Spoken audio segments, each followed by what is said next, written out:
नमस्कार दोस्तों। रोटी कपड़ा और मकान के बाद अगर चौथी सबसे जरूरी चीज है तो वो है इलेक्ट्रिसिटी। और अगर 24x7 बिना किसी रुकावट के क्लीन और ग्रीन एनर्जी का सोर्स मिल जाए तो मजा ही आ जाए। और इसी समस्या को दूर करने के लिए इनहैंस जियोथर्मल सिस्टम को डेवलप किया जा रहा है। इनहैंस जियोथर्मल सिस्टम के द्वारा पृथ्वी के अंदर मौजूद हीट से पानी को गर्म करके उसे भाप बनाकर टरबाइन को चलाया जाएगा और फिर इलेक्ट्रिसिटी प्रोड्यूस की जाएगी। और सबसे इम्पोर्टेंट बात यह है कि इससे इलेक्ट्रिसिटी को किसी भी देश में कहीं पर भी प्रोड्यूस किया जा सकता है। मतलब इंडिया जैसे कंट्रीज को काफी ज्यादा फायदा होगा जो क्रूड ऑयल के इंपोर्ट पर हैवीली डिपेंड करता है। अगर हम सोलर और विंड एनर्जी के प्लांट से कंपैरिजन करें तो इनहैंस जियोथर्मल सिस्टम के प्लांट को लगाने के लिए बेहद कम लैंड की जरूरत होती है, जिसकी वजह से इसको एक डेंस पॉपुलेटेड एरिया में भी लगाया जा सकता है। इससे भी बड़ी बात यह है कि इसकी सप्लाई भी अनलिमिटेड है। जियोथर्मल, जिसे हिंदी में भूताप बोलते हैं, आज से करीब 4.5 बिलियन ईयर्स पहले जब पृथ्वी का निर्माण नहीं हुआ था तो माना जाता है कि गैस, डस्ट और रॉक डेब्रिस से बनी हुई एक डिस्क सूर्य के चारों तरफ चक्कर लगा रही थी, जिसे सोलर नेबुला बोला जाता है। और धीरे धीरे ये रॉकी डेब्रिस और डस्ट एक दूसरे से कोलाइड करके चिपकने लगे और अर्थ एज अ प्लेनेट का निर्माण शुरू हो गया। धीरे धीरे बॉम्बार्डमेंट और होता है और प्लेनेट बड़ा होता रहता है। जब ये रॉक्स आपस में टकराते तो इनकी काइनेटिक एनर्जी हीट में ट्रांसफर हो जाती है। दूसरा, ग्रेविटी के कारण ये प्लेनेट अंदर से कंप्रेस होने लगे, जिसकी वजह से और हीट जनरेट हुई और टेम्परेचर और बढ़ गया।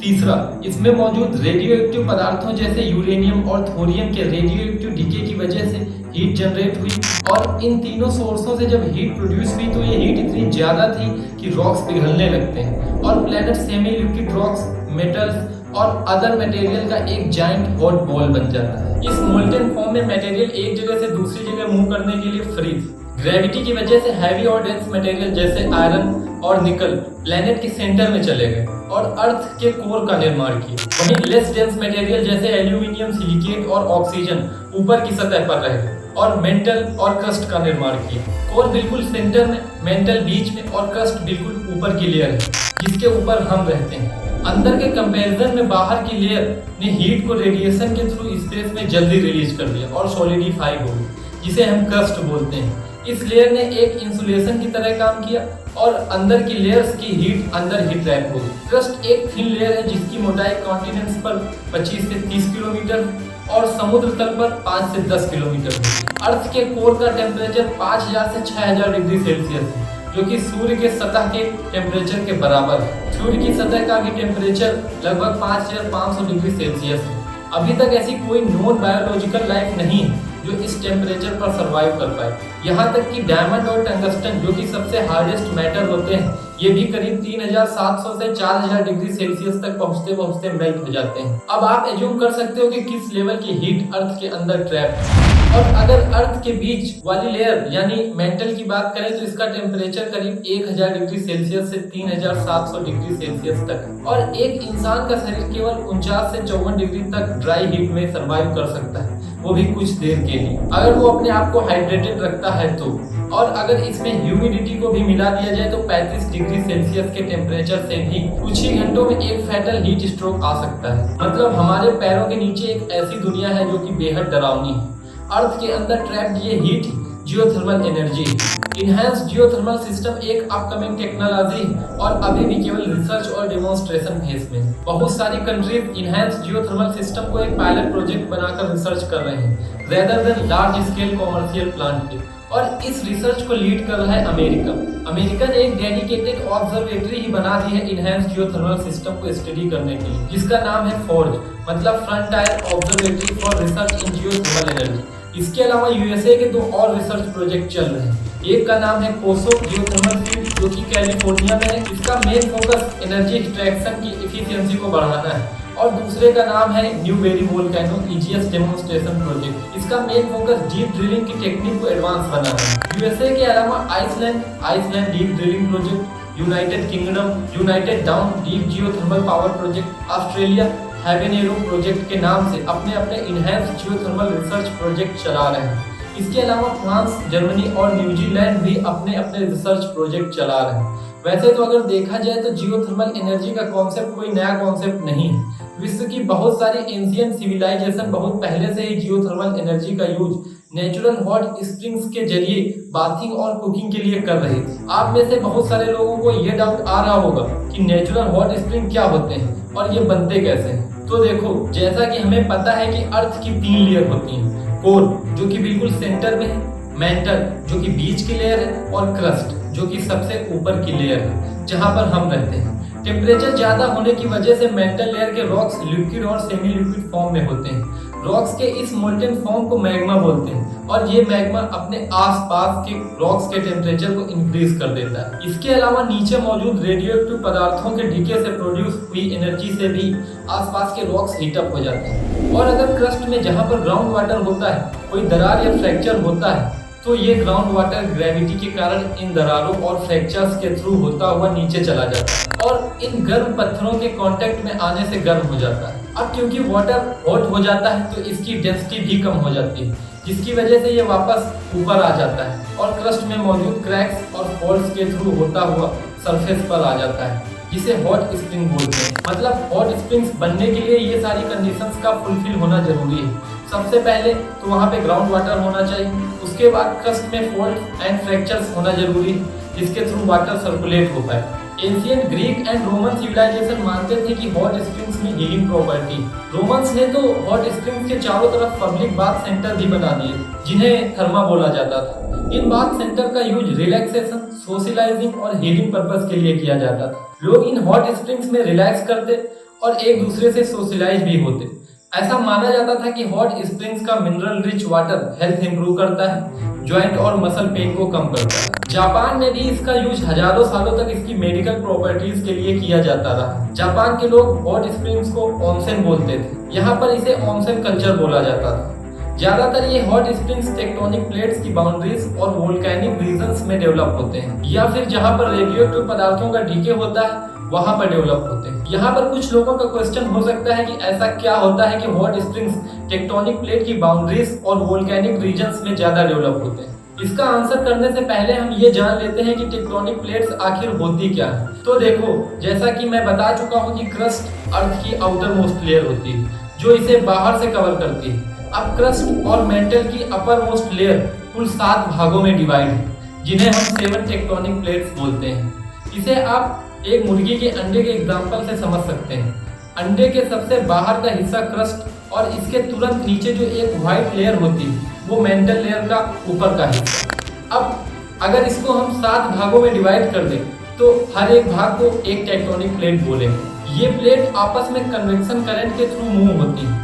किसी फ्लूइड जैसे लिक्विड हो या फिर गैस, जब इसके टेम्परेचर और डेंसिटी में विद इन द फ्लूइड कोई डिफरेंस होता है तो ये मूव करता है और इसी मूवमेंट को हम कन्वेक्शन करंट बोलते हैं। जब hot and less dense material core की तरफ से मेंटल की ऊपरी लेयर की तरफ आता है तो टेम्परेचर और डेंसिटी में डिफरेंस की वजह से ये टेक्टोनिक प्लेट्स को मूव करवाता है। टेक्टोनिक प्लेट्स आपस में 3 तरह से मूव करती हैं। या तो वो एक दूसरे से दूर जाती हैं, या फिर एक प्लेट दूसरी प्लेट के नीचे मूव होती है, या फिर आपस में लैटरल स्लाइडिंग करती हैं। जब 2 टेक्टोनिक प्लेट्स एक दूसरे से दूर जाती हैं तो इनके बीच एक गैप क्रिएट हो जाता है जिसको भरने के लिए मैग्मा नीचे से ऊपर आता है और आसपास के रॉक्स को हीट अप कर देता है, जिसकी वजह से ग्राउंड वाटर भी गर्म हो जाता है और हॉट स्प्रिंग्स बन जाते हैं। टेक्टोनिक प्लेट्स के इस तरह के मूवमेंट से बने हॉट स्प्रिंग्स के सबसे अच्छे एग्जांपल हैं आइसलैंड कंट्री के हॉट स्प्रिंग, क्योंकि ये कंट्री मिड अटलांटिक जिस पर है जहां पर नॉर्थ अमेरिकन टेक्टोनिक प्लेट और यूरेशियन टेक्टोनिक प्लेट एक दूसरे से दूर जा रहे हैं।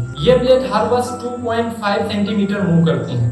अब अगर एक टेक्टोनिक प्लेट दूसरी टेक्टोनिक प्लेट के नीचे खिसकती है तो ये दूसरी प्लेट की मेंटल लेयर में मूव करती है और वहां पर मौजूद मैग्मा ऊपर आने लगता है और सराउंडिंग रॉक्स को हीट अप कर देता है, जिसकी वजह से अगेन हॉट स्प्रिंग्स बन सकते हैं। जापान के हेप्पू और हैकोन हॉट स्प्रिंग्स इस तरह से बने हॉट स्प्रिंग्स का अच्छा एग्जांपल है। अब अगर प्लेट्स के तीसरी तरह के मूवमेंट की बात करें जिसमें कि प्लेट लैटरल स्लाइडिंग करती है, इस तरह के मूवमेंट में टिपिकली हॉट स्प्रिंग्स नहीं बनते क्योंकि इस तरह के मूवमेंट में मैग्मा ऊपर नहीं आता। देखो, ऐसा नहीं है कि अभी तक कोई ऐसा पावर प्लांट नहीं है जो जियोथर्मल एनर्जी से इलेक्ट्रिसिटी जनरेट नहीं करता।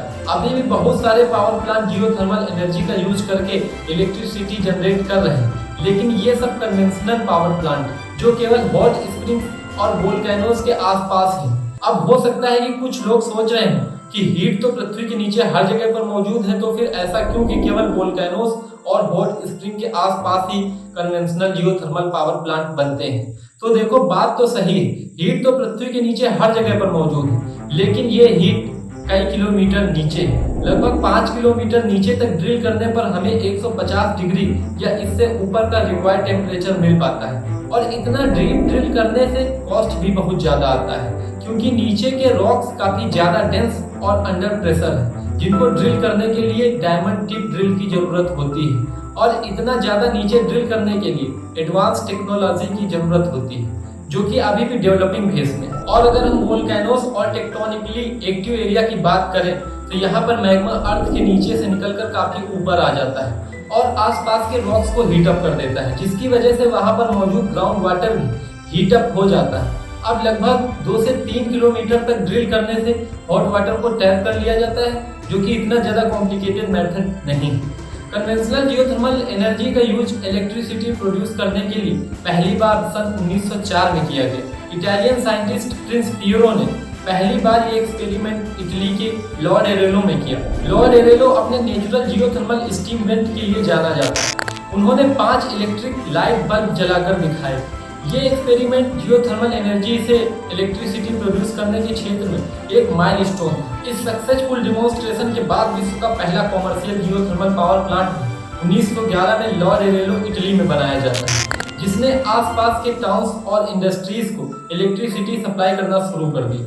और 1942 तक इसने 127 मेगावाट तक इलेक्ट्रिसिटी प्रोड्यूस करना शुरू कर दिया था। इस सक्सेस को देखकर कई देशों ने कन्वेंशनल जियोथर्मल पावर प्लांट को लगाना शुरू कर दिया था। जैसे न्यूजीलैंड ने 1958 में अपना पहला कन्वेंशनल जियोथर्मल पावर प्लांट लगाया था। इसके बाद अमेरिका ने 1960 में अपना पहला conventional geothermal power plant California में लगाया था, जो आज भी विश्व का सबसे बड़ा कन्वेंशनल जियोथर्मल पावर प्लांट है। जब ये अपने पीक पर था तो लगभग 1500 मेगावाट की इलेक्ट्रिसिटी जनरेट किया करता था, लेकिन नेचुरल स्टीम में डिक्लाइन की वजह से ये करंटली 900 मेगावाट की इलेक्ट्रिसिटी जनरेट कर रहा है, जिससे कि 7,25,000 घरों को इलेक्ट्रिसिटी प्रोवाइड की जा रही है। तो बढ़ते हैं अपने main topic enhance geothermal system की तरफ। तो देखो, जिस प्रकार से कन्वेंशनल जियोथर्मल पावर प्लांट की कुछ रिक्वायरमेंट्स होती हैं, जैसे वहां पर ग्राउंड वाटर होना चाहिए, वहां पर रॉक्स में फ्रैक्चर्स होने चाहिए ताकि ग्राउंड वाटर सर्कुलेट कर पाए, और सबसे इम्पोर्टेंट शैलो डेप्थ पर नेचुरल हीट होनी चाहिए,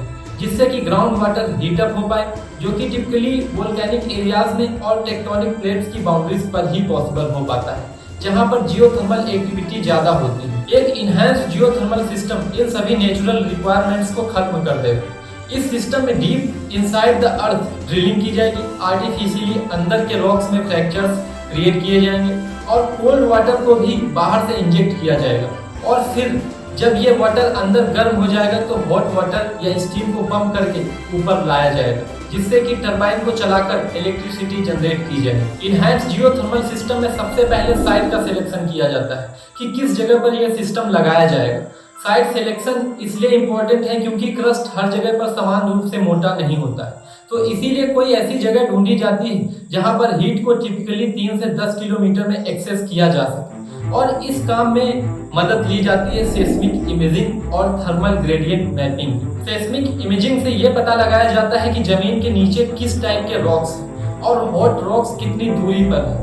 वहीं थर्मल ग्रेडियंट मैपिंग से ये पता चलता है कि नीचे जाने पर टेम्परेचर किस रेट से बढ़ रहा है। एक बार जब साइट फाइनलाइज हो जाती है कि किस जगह पर इनहैंस्ड जियोथर्मल सिस्टम को लगाया जाए, तो काम शुरू किया जाता है 2 वेल्स को ड्रिल करने का, जो कि एक दूसरे से कुछ दूरी पर होते हैं।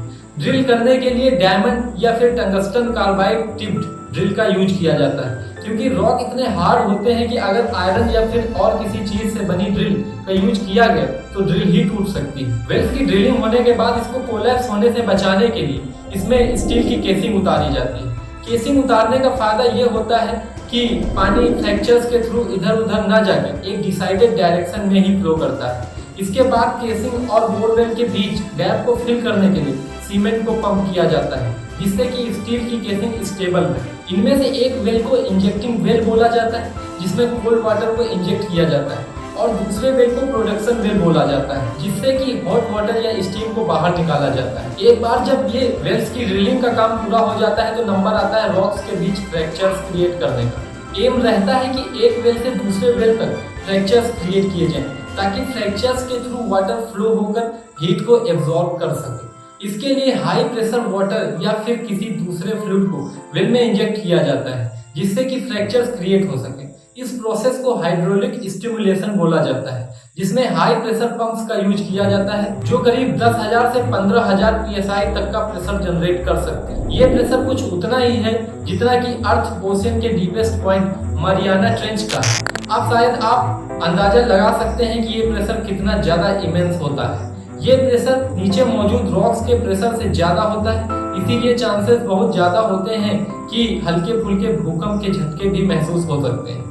जब फ्रैक्चर्स क्रिएट करने के लिए हाई प्रेशर वाटर को इंजेक्ट किया जाता है तो इसके साथ में बहुत ही छोटे साइज के और बहुत ज्यादा हार्ड पार्टिकल्स जैसे सैंड या फिर सेरेमिक पार्टिकल्स को भी इंजेक्ट किया जाता है, जो कि फ्रैक्चर्स के बीच में जाके फंस जाते हैं। और जब वाटर प्रेशर कम होता है तो फ्रैक्चर्स को बंद नहीं होने देते। ये पार्टिकल्स करीब 0.1 mm से 1 mm तक होते हैं, depending upon the size of fracture. एक बार अगर ये दोनों काम सक्सेसफुली कंप्लीट हो गए तो 99% काम कंप्लीट हो जाता है। इसके बाद इंजेक्शन वेल से कोल्ड वाटर को इंजेक्ट किया जाता है, फिर यह वाटर फ्रैक्चर्स के थ्रू ट्रेवल करता हुआ हीटअप हो जाता है और प्रोडक्शन वेल की तरफ चला जाता है, जहां पर हॉट वाटर को या स्टीम को पंप करके सरफेस पर लाया जाता है।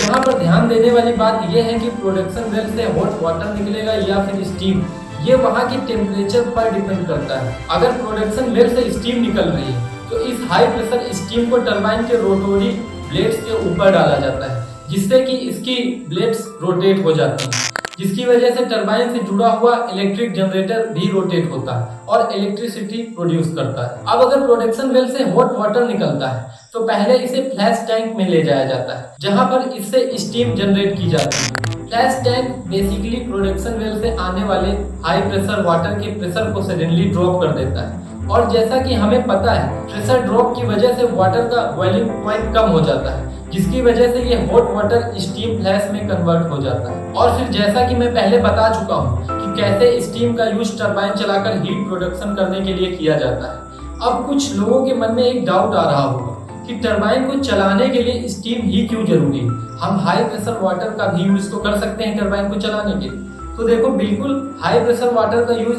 किया जा सकता है, लेकिन स्टीम यूज करने के अपने अलग फायदे हैं। जैसे अगर स्टीम हाई प्रेशर से लो प्रेशर में आती है तो इसमें वाटर के कंपैरिजन में ज्यादा काइनेटिक एनर्जी होती है, और ये वाटर के कंपैरिजन में टरबाइन ब्लेड्स के ज्यादा एरिया को कवर करती है, जिसकी वजह से ये रोटरी ब्लेड्स को इफिशिएंटली रोटेट करवा सकती है। इसके अलावा स्टीम की डेंसिटी भी कम होती है, जिसकी वजह से ये रोटरी ब्लेड्स को डैमेज भी नहीं करती।